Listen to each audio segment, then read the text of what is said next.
Salut et bienvenue dans un nouvel épisode des After Managers. Je suis Fabien Muselet, je suis dirigeant d'entreprise et je suis coach pour cadres et dirigeants. Et je t'accompagne dans ce podcast entre deux coachings ou entre deux situations managériales que je peux vivre.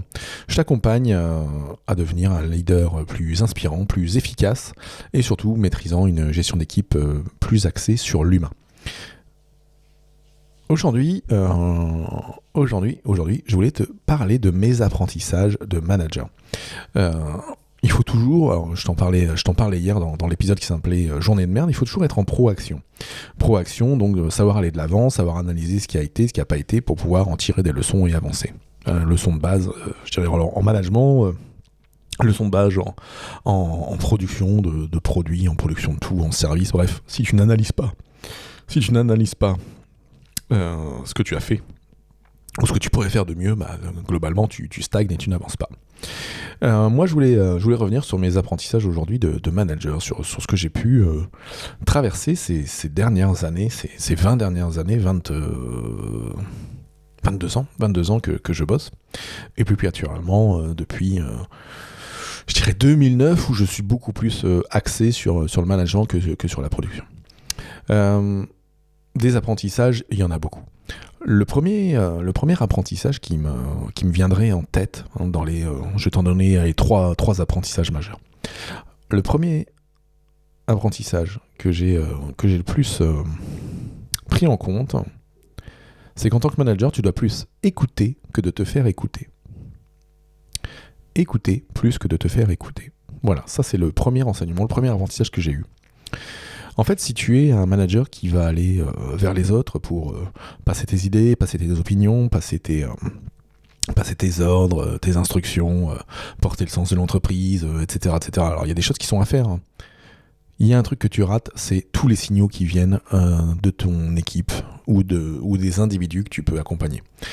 Typiquement, tu ne pourras pas déceler qu'un collaborateur ou qu'une collaboratrice ne va pas bien si tu viens, tu balances tout ce que tu as à balancer et que tu t'en vas. Non. En fait, tu dois vraiment te mettre dans une posture en tant que manager à être celui qui écoute le plus, à être dans l'écoute active. Un peu comme je le fais aussi en coaching, en tant que coach, c'est pareil, tu fais parler la personne, elle t'explique son point de vue, tu lui fais reformuler, elle le précise, elle le clarifie, elle le spécifie, et c'est comme ça que tu lui fais prendre conscience de choses. C'est comme ça que ça se passe en coaching. Il n'y a rien de mystique ou de mythique dans du coaching. C'est une discussion dans laquelle on renvoie des idées à la personne, dans laquelle on lui fait prendre conscience, dans laquelle on lui fait prendre du recul. Et donc c'est ça ton rôle de manager. C'est aussi d'avoir ce rôle d'écoute active et façon coaching.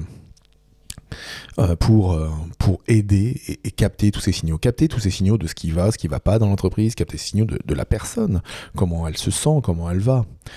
Et donc ça, je dirais, ça rejoint un côté humain et non pas un côté machine. C'est là où tu peux avoir une différence claire et nette entre un manager à l'ancienne, qui aurait 53, 57 ans, bref, qui serait à quelques mois ou quelques années ou dizaines d'années de la retraite, et puis un manager qui va être plus jeune, entre 30 et 40 ans, qui lui va être dans des postures plus d'ouverture. Le management à l'ancienne, le management à la papa, comme j'aime le dire, c'est un management qui est dur, dans lequel le manager ne doit montrer aucune faiblesse, soi-disant pour ne pas se laisser bouffer. Mais c'est faux en fait. C'est faux, et ça, on s'en rend compte au fur et à mesure qu'il faut être proche de ses agents, proche de ses équipes, et qu'il faut échanger avec eux. Et échanger, c'est pas juste des banalités, c'est d'aller creuser avec eux leurs difficultés, leurs réussites. Donc le premier apprentissage, c'est ça, écouter plus que d'être écouté. Mon deuxième apprentissage en tant que manager, c'est ton job est d'être manager, pas d'être super technicien. Ton job est d'être manager, pas super technicien. On a toujours l'impression, et ça c'est pareil, c'est une croyance, mais une croyance ancienne, qu'on ne peut pas être manager si on ne connaît pas par cœur toutes les procédures, tous les items techniques de son équipe. Et bien là c'est pareil, c'est faux. Moi, globalement, quand j'étais un jeune manager, un jeune ingénieur, je pensais ça. En même temps, si on part au début pour être ingénieur, c'est qu'on aime la technique, c'est qu'on aime la technicité, et qu'on l'apprécie et qu'on a envie de la développer. Mais c'est plus ce qu'on attend de toi. C'est plus ce qu'on attend de toi en tant que manager. On apprend de toi d'aider, d'accompagner tes collaborateurs et de faire en sorte que collectivement, vous atteigniez les résultats qu'on vous fixe.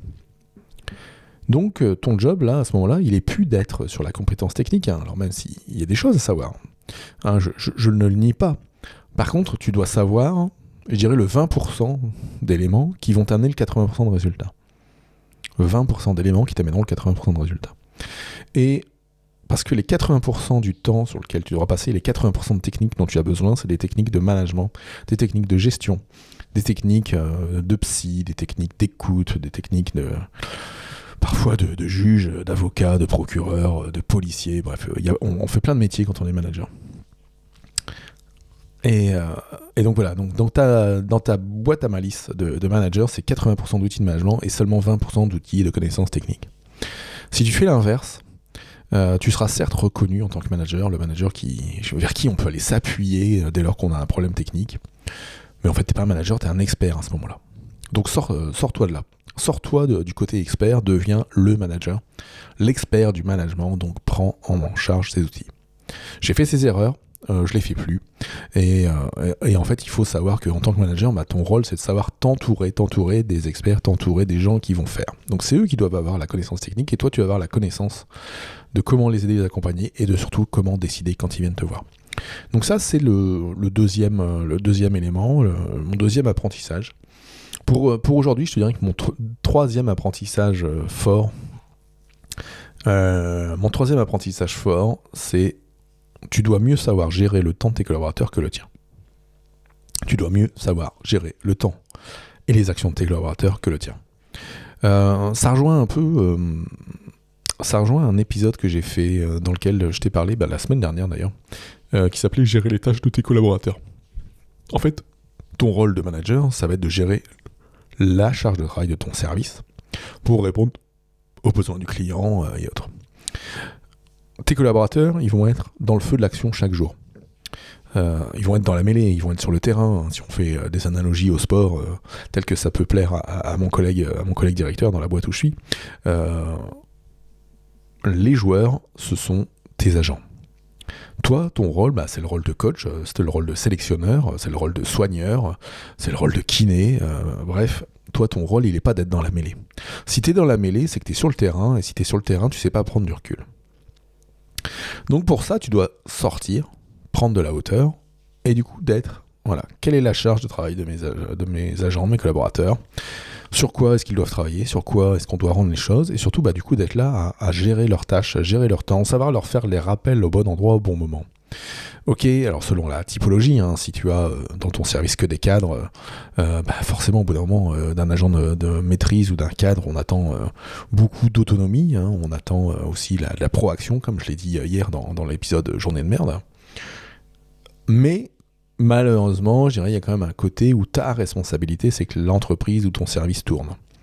Et ta responsabilité, elle n'est pas d'attendre que ça ne fonctionne pas pour dire, tu vois, si tu avais suivi tes tâches, voilà, blablabla. Donc non. Donc tu mets en place des moyens de contrôle sur l'activité de tes collaborateurs, des moyens qui leur permettent de leur rappeler ce qu'ils doivent faire.